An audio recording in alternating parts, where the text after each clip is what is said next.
آیت اللہ تقی بافقی رضوان اللہ تعالیٰ علیہ، کل بھی میں مجلس کہیں پڑھ رہا تھا، میں نے واقعہ بیان کیا کہ وہ زمین کے راستے سے نجف سے ایران جا رہے تھے، سردیوں کے ایام تھے، ایلام کی پہاڑوں پہ برف تھی، رات ہو گئی، کہیں نہ کہیں رات گزارنی تھی، تو ایک قہوے خانے میں گئے، چائے جہاں ملتی تھی، تو وہاں دیکھا تو وہاں اوباش بیٹھے ہوئے ہیں، شور شرابہ ہے۔ وہ جگہ ان کو مناسب نہیں لگی، لیکن کوئی جگہ تھی نہیں، تو انہوں نے دیکھا کہ باہر درخت کے نیچے ایک نورانی شخصیت بیٹھی ہوئی ہے، اور انہوں نے کہا کہ تقی یہ جگہ تمہارے بیٹھنے کی نہیں ہے، تم ہمارے پاس آ جاؤ۔ کہا میں ان کے پاس چلا گیا، باہر برف گرتی رہی، مگر اس درخت کے نیچے مجھے ساری رات کوئی سردی نہیں لگی۔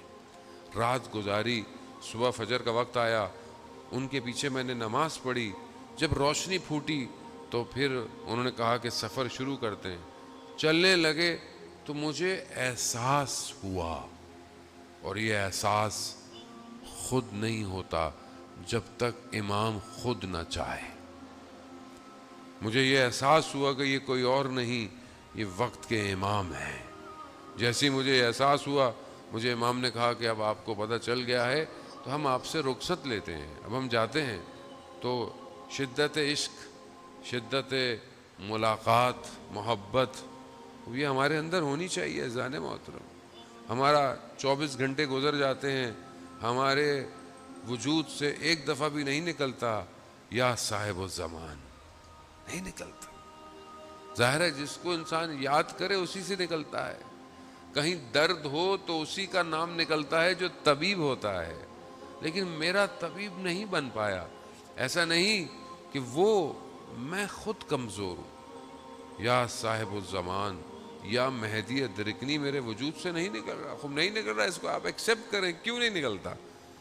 تو کہا جیسے ہی ان کو احساس ہوا، بہرحال انہوں نے کہا کہ میں آپ سے پھر کب ملوں گا؟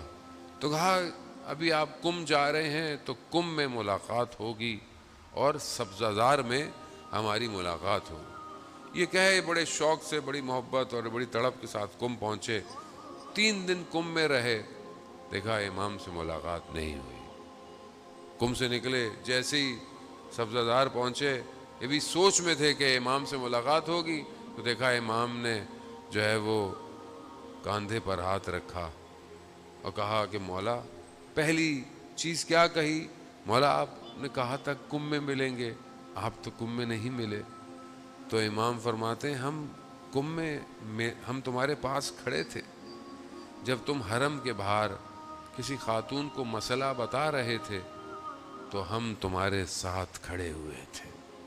عزیزان محترم، ہمیں نہیں پتا، ہم کبھی سڑک میں، کبھی بازار میں، ہماری نگاہیں کہاں ہیں، ہمیں کیا پتا اس وقت ہمارے برابر میں ہمارا امام کھڑا ہوا ہو۔ خب یہ بہت ضروری ہے، یہ آپ کو محسوس کرنا ہے۔ امام زندہ ہے، امام غیبت کے پردے میں ہے، لیکن امام زندہ تو ہے۔ اب کیا میں اپنے امام کے قریب جا رہا ہوں کہ نہیں جا رہا؟ کربلا یہی ہے۔ کربلا کیا ہے؟ کچھ لوگ اپنے امام تک پہنچ گئے، انہی کی گفتگو ہم کرتے ہیں کہ جو لوگ امام تک پہنچے وہ کون لوگ تھے، کیسے لوگ تھے، ان کے اندر ایسا کیا تھا کہ جو اپنے امام کو پہنچ گئے۔